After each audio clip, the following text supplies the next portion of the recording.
এই যে বমাল চোর ধরা পড়েছে তাদেরকে টাকা ফেরত দিতে হবে, মানে একেবারে প্রমাণ সহ চোর ধরা পড়েছে। সেটাই এসএসসি বলেছে, বোর্ড বলেছে, সরকার বলেছে। Untainted, no doubt invalidation of such untainted appointment. Untainted কারা সেটাই তো করা যায়নি। ধরুন ইঞ্জিনিয়ার বেকার বেকার কপিল সিব্বাল, মনু সিংভি, মুকুল রোহতগিরা এই এদের কাছে হেরে গেল, বেকার তার থেকে বরঞ্চ আপনি দাঁড়াতেন, আপনি জিতে যেতেন, অসুবিধা কি আছে? আরো সুযোগ রয়েছে, সামনে সুযোগ রয়েছে, দাঁড়িয়ে পড়বেন, ইন পার্সন জিতে যাবেন। দেখুন আসল গল্প হচ্ছে সামনে পরীক্ষা, নতুন গাজর ঝোলানো হয়েছে। ইন্টারভিউয়ে 10, লেকচার ডেমো 10, এক্সপিরিয়েন্সের 10, 30-এ 30 পেয়ে যাবি। মমতা ব্যানার্জি চুরি করেছে কি করেনি? স্ট্রেট অ্যান্সার যে হ্যাঁ মমতা চোর, মমতা চুরি করেছে। মমতা ব্যানার্জি পরেশচন্দ্র অধিকারীর কন্যা, তাকে চাকরি তার বাপকে দলে ঢুকে মমতা ব্যানার্জি নিজে দিয়েছিল কি দেয়নি জানে না। আমরা যেমনটা এসএসসির ক্ষেত্রে দেখতে পেলাম প্যানেল ক্যান্সেল হওয়া থেকে রিভিউ বাতিল, বিভিন্ন ক্ষেত্রে একটি প্রসঙ্গই উঠে এসছে চাকরি বাতিল বিষয়ে, যে সেগ্রিগেশন। সেই জায়গায় চাকরিহারা শিক্ষক মেহবুব মণ্ডল এর আগেও তার বক্তব্য নিয়ে একাধিক অসঙ্গতি ছিল। এক্ষেত্রেও তিনি বলছেন যে সেগ্রিগেশন লিস্ট নাকি কোর্টের পক্ষ থেকে চাওয়াই হয়নি রাজ্য সরকারের কাছে বা এসএসসির কাছে। আপনারা যেখানে বিভিন্ন ক্ষেত্রে বলেছেন যে সেগ্রিগেট না করলে কি করে প্যানেল বাঁচানো সম্ভব? না, যদি চাওয়াই না হবে তাহলে এই এসএসসি, এই যে ধরুন সুপ্রিম কোর্টের সামনে এই যে কম্পাইলেশন তৈরি হয়েছিল, রিটার্ন সাবমিশন করেছিল, এ তথ্য তো আর কারোর বাড়িতে তৈরি করা নয়। এটা যেমন এসএসসির দেওয়া ডাটা দেখতে পাচ্ছেন, AOR ফর WBC এসএসসি তিনি দিয়েছেন। আচ্ছা, রাজ্য সরকার দেননি, ঠিক আছে, রাজ্য সরকারের কাছে চাওয়া হয়নি, তা রাজ্য সরকার এটা কে লিখেছে? এই যে ডাটা এই যে দিয়েছে, কে দিয়েছে? যে 4327 এই সংখ্যা কে দিয়েছে? তাহলে চাওয়াই হলো না, সংখ্যা দিলেন কেন? মহামান্য বিচারপতি দেবাংশু বসাক প্রতিদিন চাইতেন যে লিস্ট সেগ্রিগেশন করে দিন। এই যে ডাটার মিসম্যাচ, এটা দেখলেন আমাদের আর্গুমেন্টটাই ছিল, কোনো আর্গুমেন্ট লেখা আছে ডাটা মিসম্যাচ। এসএসসির পেজ নাম্বার 16-17 এই দেখুন, এখন এই করে টাচ করে করে বেড়ে চলে আসছে। আজকাল লেখা না। বোর্ডের সংখ্যা কত? এসএসসি বলছে 5485, বোর্ড বলছে 5189, স্টেট গভর্নমেন্ট বলছে 4327। এই দেখুন, এই টাচ করবে চলে আসবে। এইগুলো তো দেখুন, এইগুলো তো আর কারোর বাড়িতে তৈরি করা ডাটা নয়, এগুলো সুপ্রিম কোর্টের সামনে রাখা ডাটা। যারা রেসপেক্টিভ পার্টি স্টেট গভর্নমেন্টের হয়ে ফাইল করেছেন, বোর্ডের হয়ে ফাইল করেছেন, এসএসসির হয়ে ফাইল করেছেন, এগুলো হচ্ছে রেকর্ড, আদালতের রেকর্ড। দেখা একটা মামলায় দেখুন, এটা একটা বৃহৎ মামলা, একজন সবটাই জানবে একটা মামলাকারী। ধরুন একটা মামলায় হয়তো 31 লক্ষ বা 32 লক্ষ লোকজন আছে, তাদের মধ্যে একজন সব জানবে সেই মামলায়, তাহলে সে তো নিজের মামলা নিজেই করতে পারত। করার সুযোগ আছে, কোনো অসুবিধা নেই, ইন পার্সন মামলা করা যায়। যদি কেউ মনে করেন নিজে মামলা করবো, করবেন। আর সেখানে এই যে ডাটা না দেওয়া হলে যে রায়, সেই রায়ের যে প্রতিফলন, সেখানে তো রায়ে বলা আছে। রায়ে যদি ধরুন এটা হতো যে বলা না থাকতো, তাহলে বুঝতেন যে না, বলা নেই। টেন্টেড, নট স্পেসিফিক্যালি টেন্টেড, এই কথা তো বলা আছে রায়ে। দেখুন, আদালতের পক্ষ থেকে বেস্ট এন্ডেভার ছিল যে যাতে অন্তত পক্ষে নট স্পেসিফিক্যালি টেন্টেড এটা আইডেন্টিফাই করা যায়। সিবিআই তো তদন্ত করেছে। দেখুন, সিবিআই তদন্তকারী সংস্থা। তদন্ত মানে কি জানেন তো? কিসের সিবিআই কি করে? ক্রিমিনাল ইনভেস্টিগেশন করে। সমস্যাটা কি বলুন তো? দেখুন, একদিন বা 1 বছর একটি মামলা করে যদি সব আইন বুঝে যেতেন, তাহলে এই দিনের পর দিন আইন প্র্যাকটিস করা বা দিনের পর দিন আইনের বই পড়ার কোনো প্রয়োজন পড়তো না। বা আমি কাউকে ডিমিন না করেই বলছি, তাহলে এই আইনজীবীদের এই লক্ষ লক্ষ টাকা ফিজও হতো না। লোকে বিডিও অফিস থেকে একটা ক্লার্ক তুলে নিয়ে যেত, দিয়ে বলতো নে তুই কর। আমি কাউকে ছোট করছি না। সিবিআই ক্রিমিনাল ইনভেস্টিগেশন করে, সিবিআই সার্ভিস ম্যাটার, কার চাকরি থাকবে কার চাকরি থাকবে না তার ইনভেস্টিগেশন করে না। সিবিআই ইনভেস্টিগেশন করে দেখবে যে পার্থ চ্যাটার্জি চুরিটা করেছে নাকি মমতা ব্যানার্জি চুরিটা করেছে, নাকি উভয়েই চুরি করেছে। এক্ষেত্রে উভয়েই করেছে। সিবিআই এর দায়িত্ব ওইটুকু। সিবিআই কি কালকে এই যদি বলে যে নতুন এসএসসির পরীক্ষা হচ্ছে, সিবিআই কালকে এসে সকালবেলায় উঠে বললো, আজকে দেশের প্রধানমন্ত্রী নরেন্দ্র মোদীও এসছেন, কালকে সকালবেলায় উঠে মনে হলো সিবিআই দুটো অফিসার মনে হলো যে না আমরা নিয়োগ করতে পারি, দিয়ে চলে গেল এসএসসি অফিসে, দিয়ে বললো আমরাই নিয়োগ করবো। এটা হয়? সিবিআই এর কাজ সিবিআই করবে, এসএসসির কাজ এসএসসি করবে। সিবিআই এর কাজ নিয়োগ করা না, কার সার্ভিস থাকবে বা কার সার্ভিস থাকবে না এটা দেখা না। সিবিআই তদন্ত চাওয়া হয়েছিল এই কারণে, কারণ নিয়োগে দুর্নীতি হয়েছিল, এই ক্রিমিনাল পার্টটুকু করবে সিবিআই। তার বাইরে চাকরি এ ব্যক্তির চাকরি থাকবে না বি ব্যক্তির চাকরি থাকবে, নাকি এ বি উভয়ের চাকরি থাকবে, এ সিবিআই করতে যাবে না, বা সিবিআই দায়িত্বও না। আর সিবিআই এর এই তথ্যকেও বিশ্বাসও করবে না, তার কারণ সিবিআই ক্রিমিনাল ইনভেস্টিগেশন করে। সিবিআই চাকরি সংক্রান্ত বিষয়ে সিবিআই এর কোনো সে থাকতে পারে না, এটাই আইন। সিবিআই ইনভেস্টিগেশন চেয়েছে, চুরি হয়েছে তাই ইনভেস্টিগেশন চেয়েছে। এই যে ধরুন 32,000 চাকরি ধরুন যে বাতিলের মামলা, সেখানে সিবিআই এসে কেউ কিছু শুনছে? কিন্তু এই যে 2016 সালের নিয়োগ প্রক্রিয়াতে চুরি হয়েছে, যেমন সোমেন নন্দীর মামলায়, ওই নিয়োগ প্রক্রিয়াতে সিবিআই দেখবেন ইনভেস্টিগেশন করছে। কিন্তু সিবিআই এর ইনভেস্টিগেশনের কোনো ডাটা সার্ভিস কার থাকবে কি থাকবে না সেটার জন্য ব্যবহৃত হচ্ছে, সেটা মেয়ার পারসুয়েসিভ ভ্যালু থাকতে পারে। সিবিআই একটা ওএমআর শিট উদ্ধার করলো, তো এই ওএমআর শিট গুলো ঠিক না, এটা কে যুক্তি দিয়েছিল? সাদা খাতার শিক্ষকদের হয়ে যারা আইনজীবী ছিলেন, ইভেন তৃণমূল সাংসদ কল্যাণ বন্দ্যোপাধ্যায় তিনি নিজেই আর্গুমেন্ট করেছেন।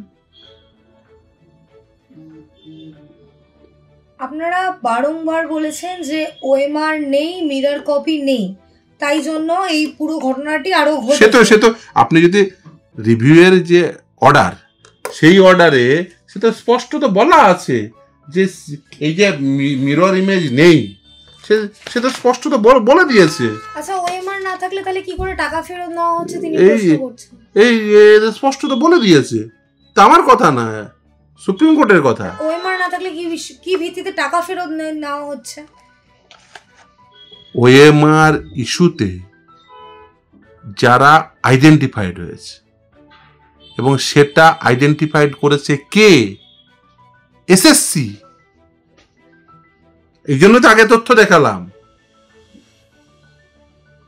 সিবিআই এর আইডেন্টিফিকেশন না, এসএসসি এর আইডেন্টিফিকেশন। মিরর কপি রাখা নাকি? ভালো করে বুঝুন। বমাল চোর ধরা পড়া, আর কিছু চোর আছে চুরি করেছে কিন্তু ধরা পড়েনি। এই যে বমাল চোর ধরা পড়েছে তাদেরকে টাকা ফেরত দিতে হবে, মানে একেবারে প্রমাণ সহ চোর ধরা পড়েছে, সেটা এই এসএসসি বলেছে, বোর্ড বলেছে, সরকার বলেছে, বমাল চোর ধরা পড়েছে। আর এই বমাল চোরের বাইরে, মানে যাদের মাল সহ চোর ধরা পড়েছে, এই চোরের বাইরে আরো চোর আছে, তাদের আইডেন্টিফাই করা যাচ্ছে না। এই আইডেন্টিফাই কে করে দেবে?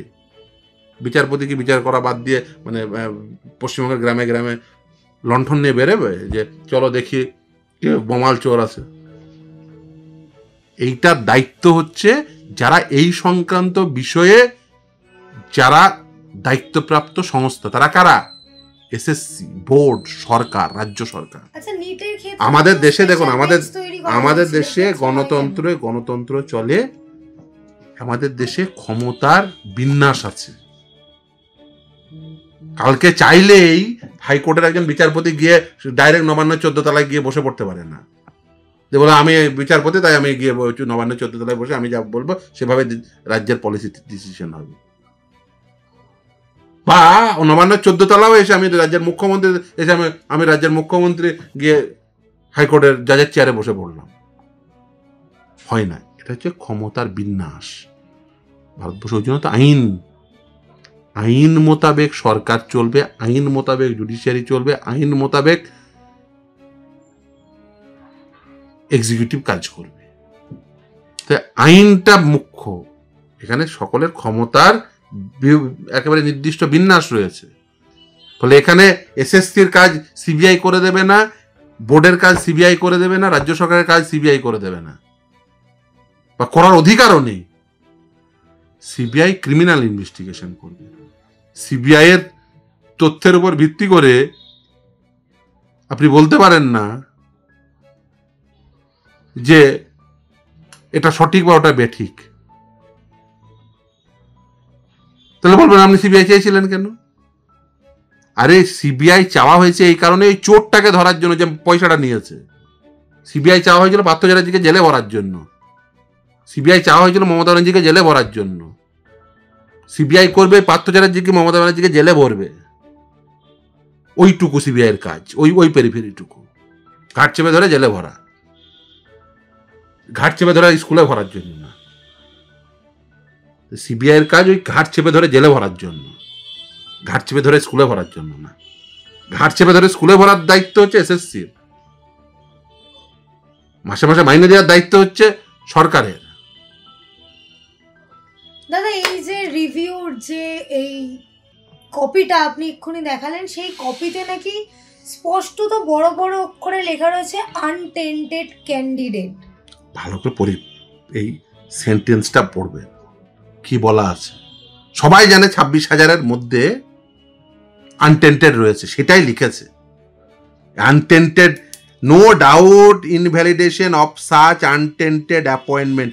আনটেন্টেড কারা সেটাই তো করা যায়নি, সবাই জানে, জজ সাহেবও জানে, সেই জন্যই তো লিখেছে এটা। সবাই জানে 26,000-এর মধ্যে কিছু আনটেন্টেড আছে।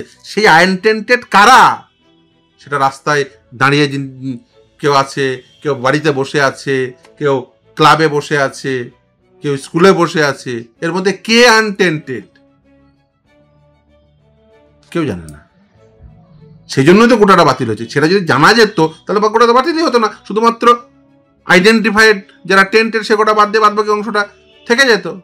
কিন্তু কোর্ট নাকি জানে, তাই তারা আনটেন্টেড লিখেছে, বাকি টেন্টেড। এখন ইংরেজি শব্দের যদি ইংরেজি সেন্টেন্সের কেউ মানে না করতে পারলে আমি কি করব? দাদা, একেবারে তিনি বলছেন যে বিরোধী পক্ষের যারা আইনজীবী রয়েছেন, যারা ইউটিউবে বলে সামনাসামনি এসে বসুন, দেখবো কে কতটা আইন জানেন, কে কতটা রাজনীতি জানেন। দেখুন, আইনজীবীর কাজ আদালতে মামলা করা, রাস্তায় দাঁড়িয়ে ইয়ে করা নয়, ঠিক আছে? যদি কেউ আইন জানেন অসুবিধা নেই তো, ভারতবর্ষে এই প্রভিশন রয়েছে, নিজের মামলা নিজে করুন। বেকার আইনজীবীর পয়সা খরচা করছেন কেন? আর আমি তো বুঝতে পারছি না যে মানে যারা কোট আন কোট নিজেদের বলছেন যে তারা বিরাট আইন জানেন, তা আমি বুঝতে পারছি না তার সহবন্ধুরা তার উপরে আস্থা রাখছে না কেন? যে আর্গুমেন্ট করা বেকার, ওই লক্ষ লক্ষ কোটি কোটি টাকা ফিস দিয়ে অন্যান্য আইনজীবীদের দাঁড় করানোর কি প্রয়োজন? দাঁড় করে দেবেন, নিজে নিজে বলে দেবেন। এত সুন্দর সুন্দর মানে তার মানে বের করছেন, এক লাইন ইংরেজির মানে হচ্ছে আনটেন্টেড আইডেন্টিফাইড হয়ে গেছে। এত সুন্দর সুন্দর মানে যদি করতে পারেন তবে বেকার আদালতে গিয়ে সাবমিশনও করতে পারবেন। আদালতে তো ইন পার্সন দেখবেন, বাংলাতেও সাবমিশন করে দেবেন হাইকোর্টে এসে।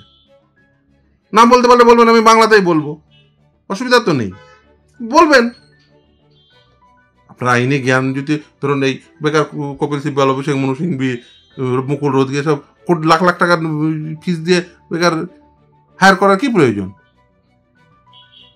দারুণ আইন জানেন, বেকার বেকার কপিল সিব্বল, মনু সিংভি, মুকুল রোধগিরা এই এদের কাছে হেরে গেল। বেকার তার থেকে বরঞ্চ আপনি দাঁড়াতেন, আপনি জিতে যেতেন, অসুবিধা কি আছে? আরো সুযোগ রয়েছে, সামনে সুযোগ রয়েছে, দাঁড়িয়ে পড়বেন, ইন পার্সন জিতে যাবেন। সুপ্রিম কোর্টের অর্ডার কপিতে নাকি দ্বিচারিতা করা হচ্ছে। ঠিক আছে, সবাই দ্বিচারিতা করছে।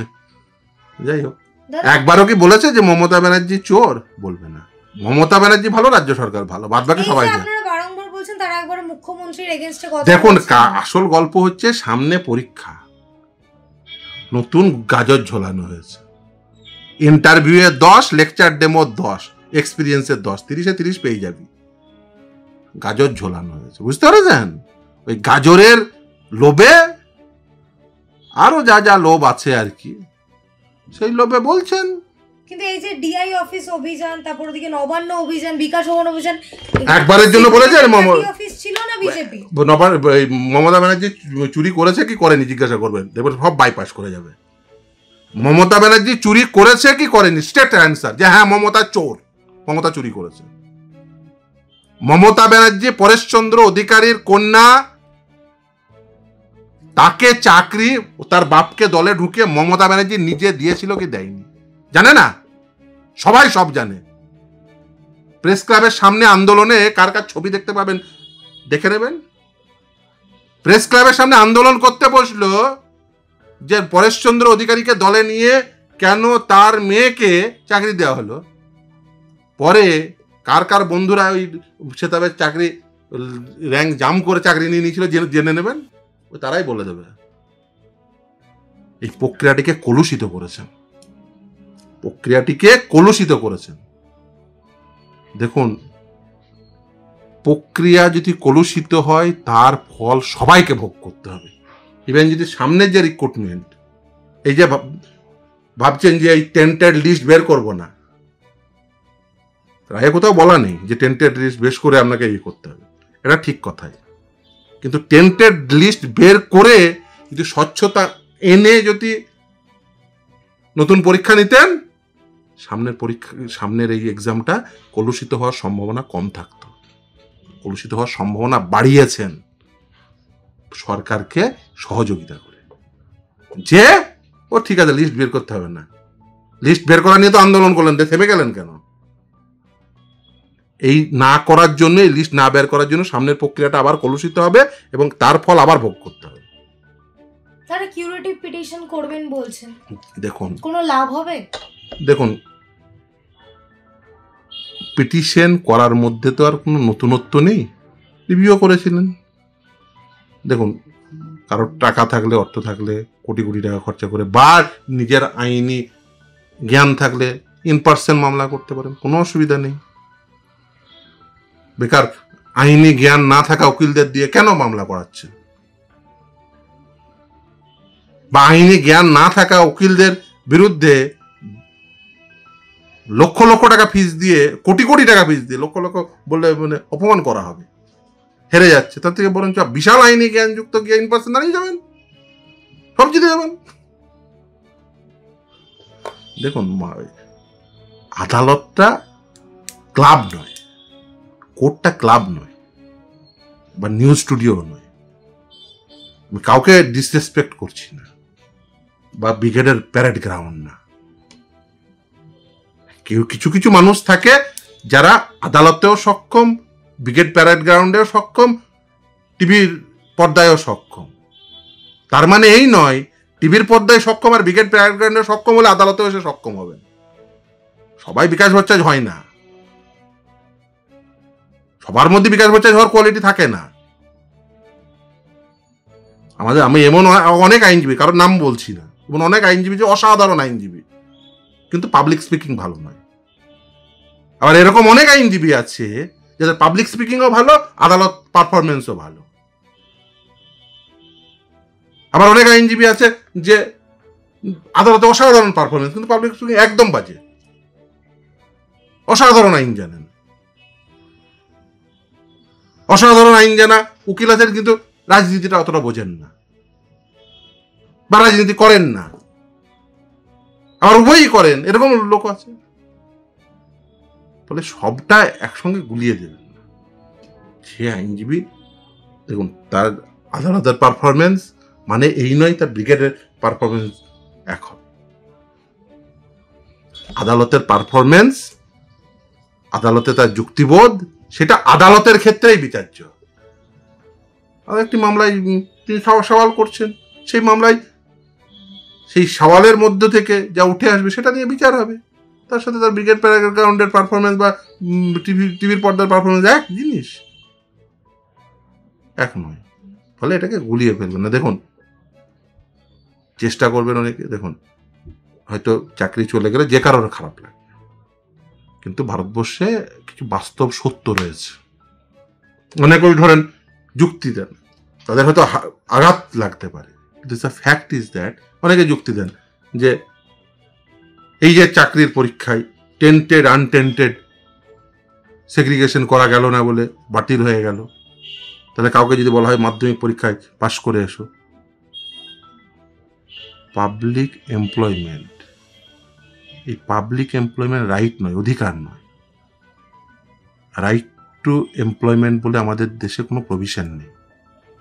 ইভেন একটি মেরিট লিস্টে নাম উঠলেও, প্যানেলের নাম থাকলেও আপনি চাকরি পাবেনই এর কোনো গ্যারান্টি নেই। বা যে নিয়োগকারী সংস্থা বা যে রেকমেন্ডেটরি বডি এই ধরুন গোটা লিস্টটি প্যানেলটি টাঙিয়ে আছে, সে সকলকে, যতগুলো অ্যাডভার্টাইজমেন্ট পোস্ট হয়েছে সকলকে চাকরি দিতেও বাধ্য নয়। কিন্তু কোনটা বাধ্য? Equal opportunity in public employment, সেটা হচ্ছে অধিকার, সেটা হচ্ছে মৌলিক অধিকার। যদি যে নিয়োগকারী সংস্থা সে যদি লেস মেরিটোরিয়াসকে চাকরি দেয়, তখন মোর মেরিটোরিয়াস ক্যান্ডিডেটের চাকরি পাওয়াটা হচ্ছে অধিকার, তখন অধিকার জন্মাবে, তার আগে অধিকার জন্মাবে না। ইভেন ধরুন 100টা পদে অ্যাডভার্টাইজমেন্ট করলো, ধরুন এসএসসি কালকে, দিয়ে এসএসসি 100টা পদে অ্যাডভার্টাইজমেন্ট করা সত্ত্বেও 30 জনকে নিল, তাহলে বাকি 70 জন ধরুন সেটা 11-12, তাকে চাকরি দিতে কি এসএসসি মানে রেকমেন্ড করতে বাধ্য? অনেকে শুনে ভাববেন কি বলছে, অবশ্যই 100টা অ্যাডভার্টাইজমেন্ট হলে অবশ্যই 100টা দেওয়া উচিত। আমি সরি টু সে, এটা ভারতবর্ষের আইন না, সার্ভিস ম্যাটার এটাই। এই জন্য সার্ভিস ম্যাটার এটা হচ্ছে স্পেশালাইজড একটি বিষয়, সবাই সব এই বিষয়টা সম্পর্কে পারদর্শী হন না, এটা এক্সপার্টিস লাগে। ভারতবর্ষের আইন হচ্ছে এটাই যে ইভেন প্যানেলে নাম উঠে থাকলেও তার রাইট অ্যাক্রু হয় না। এই প্যানেল এক্সপায়ার হয়ে গেলে, একটা সাধারণ প্রপোজিশন যে প্যানেল এক্সপায়ার হয়ে গেলে ম্যাটার সাধারণভাবে এন্টারটেন হয় না, মেনটেনেবল হয় না। কিন্তু যে ভালো উকিল সে জানে এই সাধারণ আইনের এক্সেপশন কোথায় আছে। এটা যে সাধারণ ল, এই আইন সবাই জানে, কিন্তু যে ভালো উকিল সে জানে এর এক্সেপশন কোথায় আছে।